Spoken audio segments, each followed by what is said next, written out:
welcome to Tiny Bench Big Questions. Man, thank you for having me. All right. I'm honored. Mike Aidala just finished Yep, Javelina 100. Javelina 100. Let's back up a few months. Okay.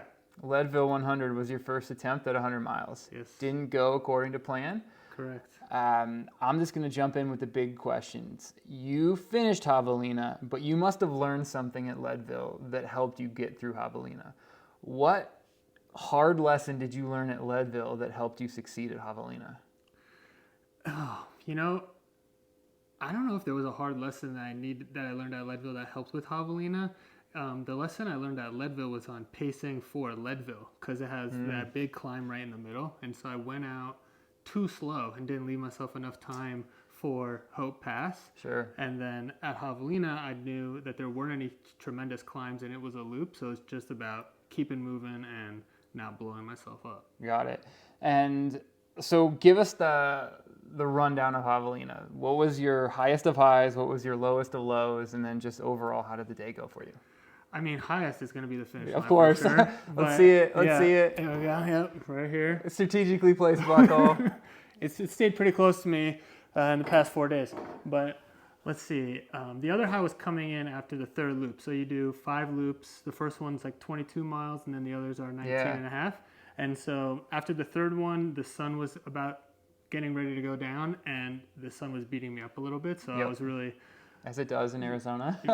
Correct. So I was looking forward to that going down, and I came in feeling amazing. And then the lowest part would be mile 70 to 80, right at the right before lap 4 finished up. And I came in and I was crying. I was just like emotionally beat up. I've never ran that far before, and my legs were really tired. I only had ran about 20 miles a week since Leadville. Okay. And so I didn't feel like I had a lot of training for it. I was like 405th on the wait list when I signed up. And so it was one where when I was going for Leadville, I was like, I'm going for this. I'm ready. And then Javelina was like 18 days before the race I got in. And I was like, all right, let's just see what happens. Send it, see what happens. Yeah.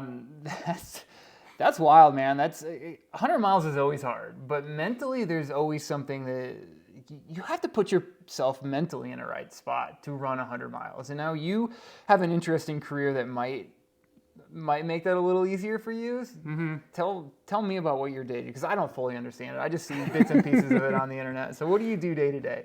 Day to day, I work as a coach. So I work as a performance coach with clients on calls, helping them achieve their goals, whether it's mental, emotional, physical goals. Yep. And then I like to do that myself. So I like to push myself in all different areas. My background was as strength and conditioning coach, but then I got into more endurance events as I really like accomplishing something that I didn't think I could do, whether that's overhead squatting 315 pounds with one arm or paddleboarding across the ocean, from not the whole ocean, but from from the Bahamas to Florida, just things that are running 100 miles. You asked me 2 years ago, if I ever thought I could do that, and I would say no.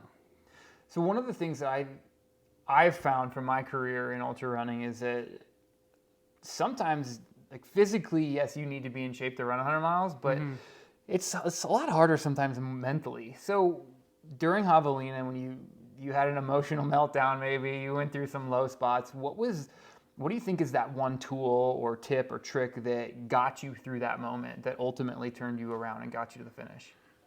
It probably sounds cliche, but it's like run the mile that you're in. Hell yeah. And so I just kept repeating that to myself and trying not to look too far ahead, but having small goals that I could look forward to. And so by that time, I had run the loop, 3 times or 4 times. And 3 or 4. I can't remember. No, I ran it 4 times. So I was going on my last lap. Okay. So I'm like, I've got 80 miles. So I got 20 more. I probably can't run any of them, but it's going to be a long hike. But I'm going to be able to see the sunrise. I'm going to see the moon set, and I kind of know where the turns are. And so, run the mile I was in was the mantra I just kept repeating to myself, and it works for Javelina, and it really is one that I need to bring into the other areas of my life, not getting caught up ahead. Yeah, it is 100 miles, right? If you at the start line you think, wow, I have 100 miles to go. Man, that's a tough day ahead of you. I mean, it's nuts when you think you're mile 8. And you're Yeah. like, I'm at mile 8, mile 24, mile like 61, mile 74. It's wild. Like, yeah. I found the most success I've ever had in racing and racing fast is aid station to aid station. That's the only race, right? Like that is, once I get to the aid station, then it's the next aid station. And then like, if you don't segment 100-mile plus races, man, like, I don't know how people can mentally manage that load. I don't know how people can race, like having someone like on your back like the whole time. That is insane to me. That's a wild feeling.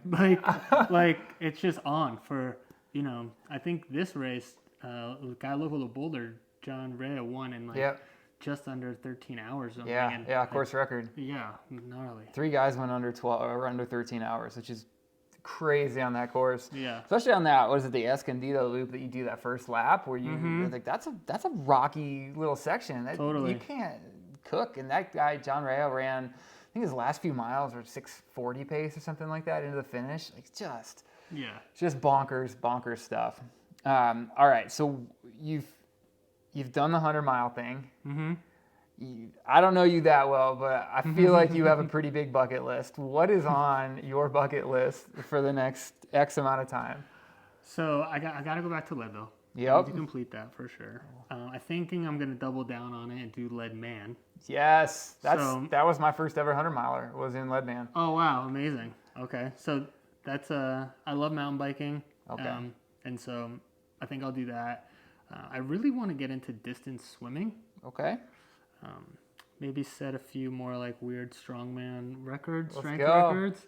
But for right now, I'm really working on enjoying the 100-miler that I did, and kind of just absolutely settling into that for a little. I started distance running. I think we talked on the phone about a year ago. Yep. And I did my first 50K. I've done 8 ultras this year, and then finished with Javelina. And so I'm gonna chill on the long running for a little bit now. Yep. Build some strength. I have a lot of like absolute strength, like lower rep range. Yep. But I don't have a ton of like muscular endurance. Okay. And so I've noticed that like my that's what breaks down more for me now, less of my heart rate, but my body just gets really tired. Yeah. All right. One last question for the road. This isn't a big question. This isn't just a personal curiosity. I saw a reel of yours recently where it looked like you were driving and there was like a washing machine or something on the side of the road, and you picked the dang thing up and held it up. Like, walk me through like how you saw that and immediately thought, I need to lift that thing over my head.